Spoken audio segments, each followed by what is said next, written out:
Welcome to this session on mining the World Wide Web and mining the time series data. Basically, this is the next topic in the Unit 5, which here will be basically dealing with how the data mining algorithms can be applied to the internet, that is the World Wide Web, and for the time series data. Coming to the first one, mining the World Wide Web. So as all of you are aware, there are some major issues if you want to mine the information from the internet or the World Wide Web.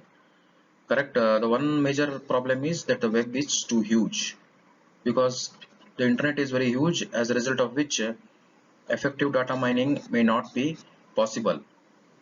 Another is the complexity of web pages is greater than any traditional text documents. So searching in web is difficult as the web pages don't follow specific structure. This is one major challenge. The web pages are highly complex in nature. So what happens is they are different from the traditional text documents, making it a little difficult to mine the web pages. Furthermore, web is a dynamic information source because it keeps on changing. So if you have applied the data mining algorithm for a page which was updated yesterday, then maybe the mining algorithm has to be dynamically changed if it has to be applied today.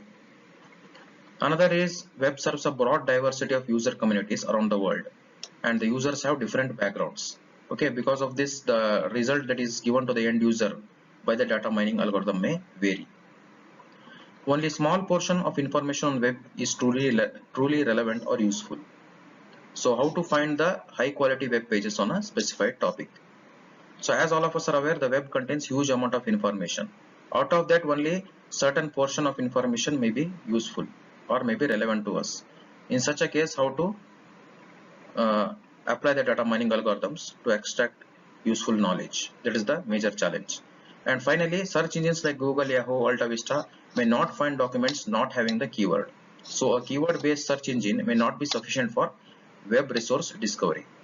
So the what he is trying to tell is the search engines may omit or eliminate a particular web page if it is not having a certain keyword, even though the web page is important. The first topic here is mining the web page layout structure. See, basically, as you are aware that the web pages usually follow the document object or DOM structure, document object model structure. The DOM structure of a web page is a tree structure where every HTML tag in the page corresponds to a node in the DOM tree. So I think those who know HTML can easily relate to this. In your web technology, you might have studied this one. HTML consists of the head tag, body tag, paragraph tag, etc. So what happens is because it will be in the form of a tree structure, like the HTML document will follow the tree structure. After head, body will come. After body, paragraph P may come, like that.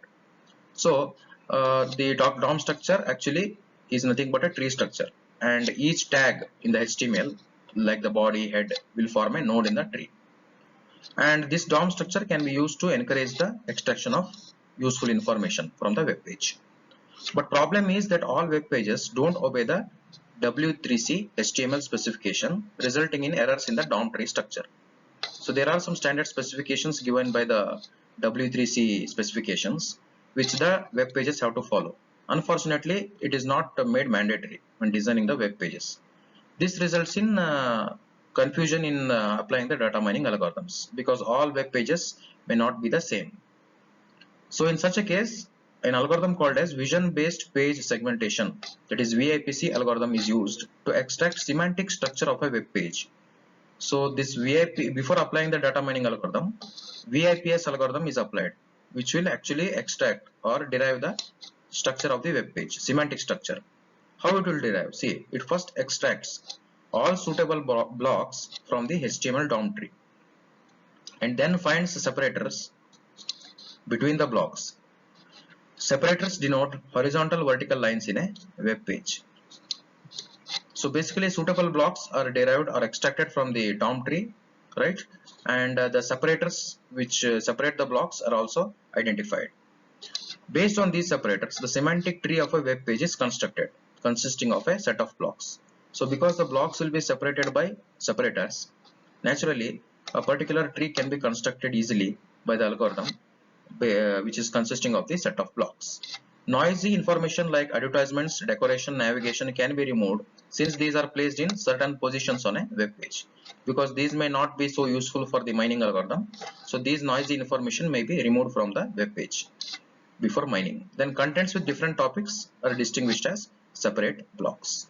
So one way of mining the World Wide is you mine the web page layout architecture. First use the VIP's algorithm to extract the structure of the web page, and then you apply the mining algorithm to extract useful information from the web page.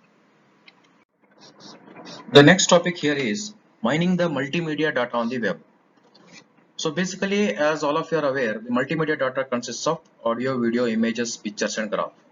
Now when these are present on the in the web, how do you mine such data from the web? The VIPS algorithm can be used to partition web pages into a set of semantic blocks.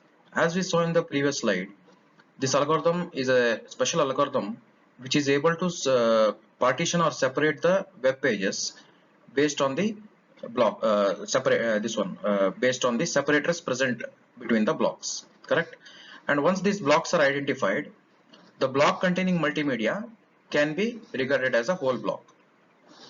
So this is how the multimedia data is separated from the remaining data. It is the audio video data is separated from the remaining data. Searching and organizing web multimedia data can be referred to as searching and organizing the multimedia blocks, correct? It is nothing but when the multimedia data is present in the web, naturally you have to search it and organize it. That's the part of mining process. Here is given an example. Web images are surrounded by text which can be identified by VIPS algorithm, which can be used to build an image index. So the images in the web are surrounded by text, okay, and this will be identified by the VIPS algorithm, and an image index will be built. Web image search problem can then be partially completed using traditional text search techniques. For example, Google and Yahoo search engines use this approach. So basically the web image index is created for the web images which are identified by the VIPS algorithm, and then traditional text search is performed. Okay. To construct the web image graph, block to block image relation is used. That is, for each image, at least one block contains this image. Block graph is constructed first, then the image graph is constructed. Using this image graph, clustering and classification can be done. So the whole point is, from the web, the multimedia block is identified using the concept of web image search, that is image indexing. And once the web image graph is constructed, you have identified the multimedia block separately. Fine. Once this graph is constructed, clustering and classification, the data mining task can be performed. So the third topic in mining the World Wide Web is automatic classification of web documents. So this again we have to go back to the second unit. If you remember, in the classification, training set will be there where we train which will be used for training the data mining algorithm, and a test set will be there which will consist of a unknown class label, right? And the task is to classify the test data. Here also same thing. Since we are mining the World Wide Web, each document is assigned a class label from a set of predefined topic categories based on a set of examples of pre-classified documents. So this set of pre-classified documents represents the training data, and a new document that comes will be the test data, and it will be assigned a class label by the mining algorithm. So here is given an example. Yahoo's taxonomy and its associated documents can be used as training and test sets in order to derive a web document classification scheme. This scheme can be used to classify new web documents by assigning categories from the same taxonomy. So the Yahoo's taxonomy or the hierarchy, okay, can be used training as test and training. That means 70% of the data can be considered as training documents, and the remaining 30% of data can be considered as test documents. And the mining algorithm can be trained and tested on the same taxonomy, and whenever a new test document is given, it can easily be classified. Another method is keyword based document classification, which is used for web document classification. So as the name itself indicates, keywords or standard keywords will be used that will be assigned to the documents, and whenever the similar keywords occur in the new documents, based on the existing keywords, the new document will be classified. Coming to the last topic in web usage mining. The web usage mining is nothing but it identifies the frequent browsing patterns of the user. It mines web log records to discover user access patterns of web pages. This can identify potential customers for e-commerce. See, basically web usage mining means if you know there will be web log records. So whatever browsing you do, everything will be stored in the web log records. So if those web log records are mined by the mining algorithms, then the browsing pattern of the user can be identified. So what is the use of identifying the browsing pattern of the user? Particular, for example, Amazon, if it browses the frequent browsing pattern of a particular customer, then it comes to know he is interested in which type of web pages or which type of products. Then similar products can be targeted to that user. That's the whole objective of this. It basically identifies potential customers for e-commerce. The web server registers a weblog entry for every web page access. It includes the URL requested, IP address from which request originates, and timestamp.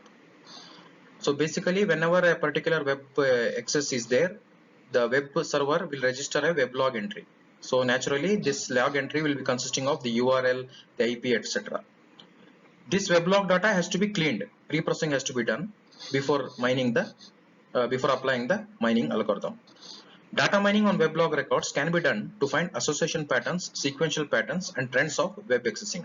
So basically all these help in boosting the productivity or profit of a business, e-commerce business like Flipkart, eBay, Amazon. Since weblog data provide information about what kind of users access the web data, it can be combined with web content and linkage to help web page ranking and web document classification.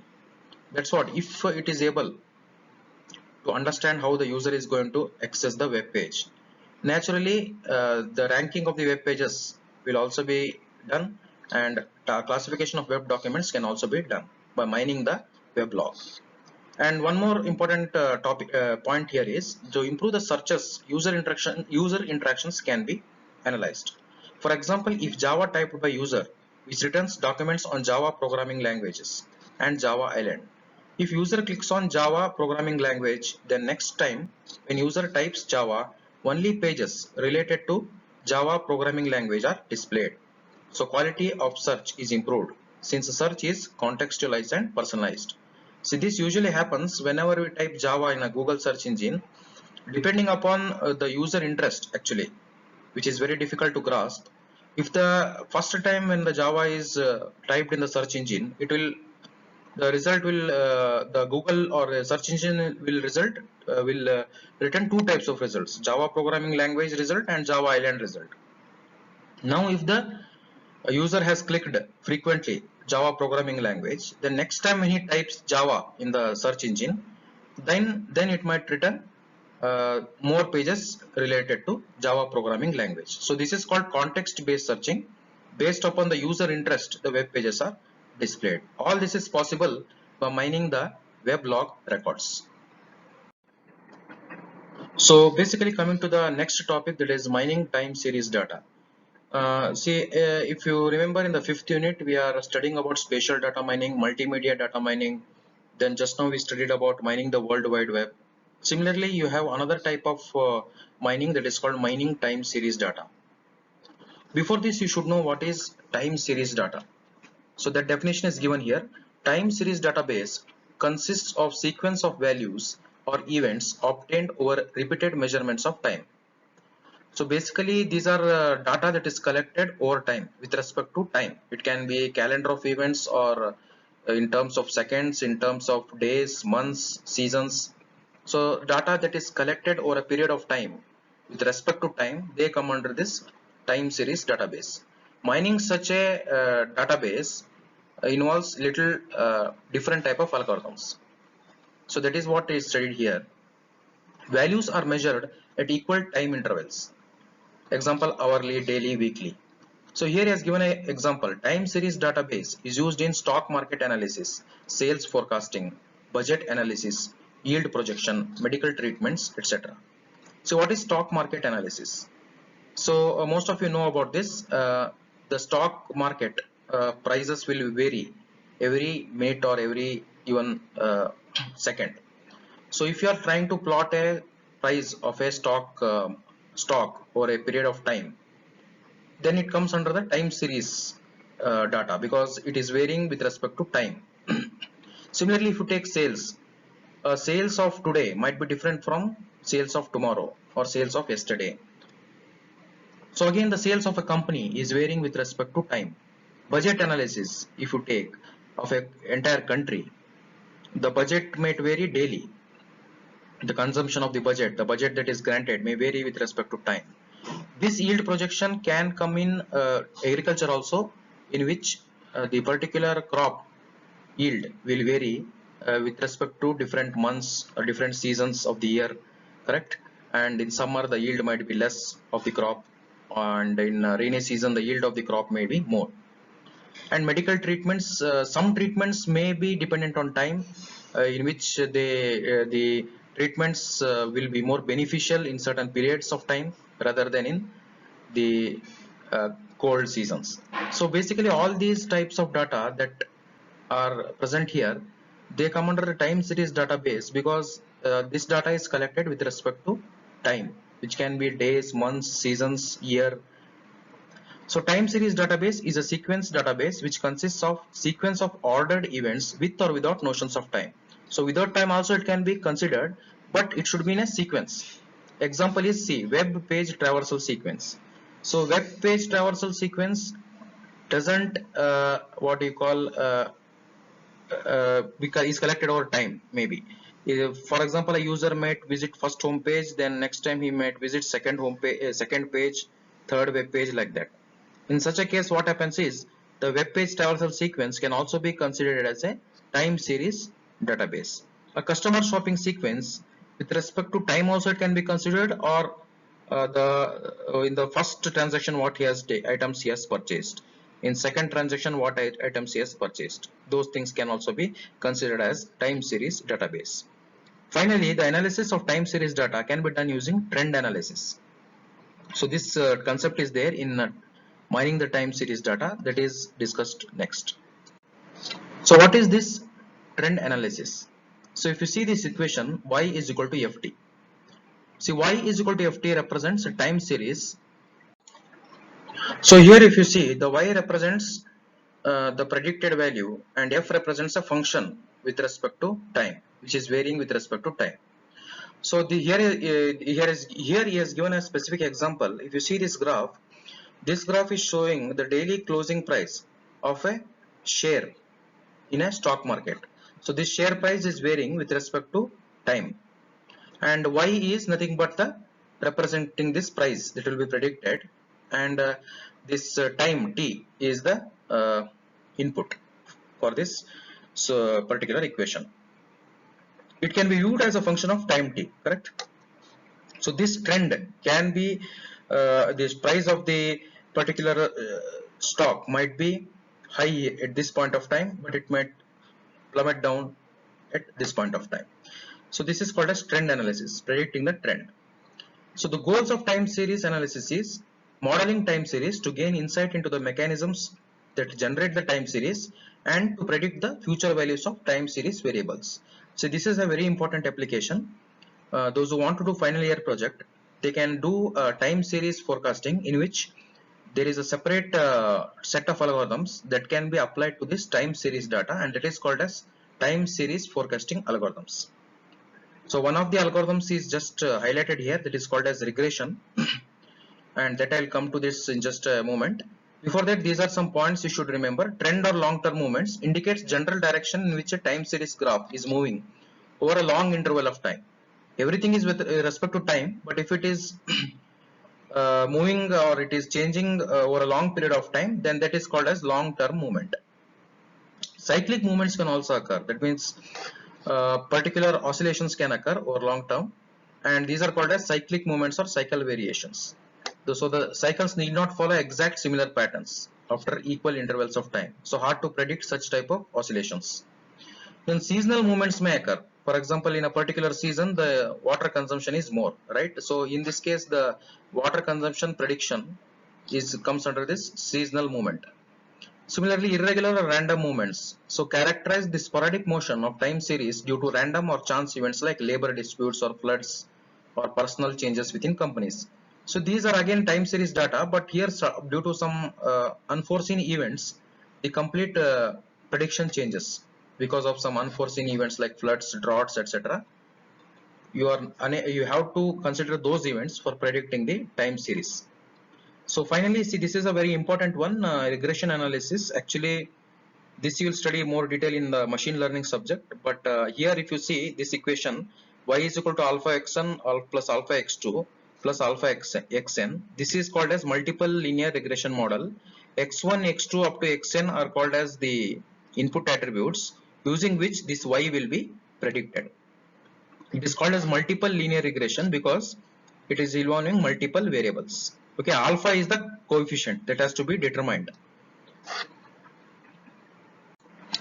Then coming to the second topic in this is called as similarity search in time series analysis. So if you want to find some similar events that are happening in the time series data, so similarity search finds the data that differ only slightly from the given query sequence. Given a set of time series sequences, yes, there are two types of similarity searches, subsequence matching and whole sequence matching. So name itself indicates. So this subsequence matching means only subsequence of data is matched. Whole sequence means the whole data is matched. So here you are trying to find a similar data within a whole time series data. This is useful for again analyzing time series data. So coming to data reduction and transform techniques for the time series data. See, basically when the time series data is given, one of the data pre-processing that you have to do is attribute subset selection. Here you will select some of the important attributes from the data. Another one is dimensionality reduction.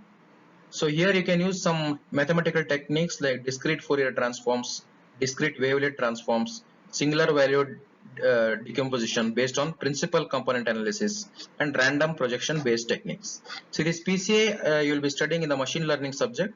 So all these techniques are used for reducing the number of dimensions, whereas here attribute subset means it is used to select some features. Then numerosity reduction means data are replaced or estimated by alternative or smaller representations like histograms, clustering and sampling. So all these things are used for data pre-processing the time series data. That comes to the end of this session on mining the time series data and mining the World Wide Web. Here we have basically seen two major applications of data mining, how it is used in mining the World Wide Web, that is the internet, and how time series data can be mined. Both of these applications require sophisticated data mining algorithms, and each one of them can be a different area of live projects. Thank you.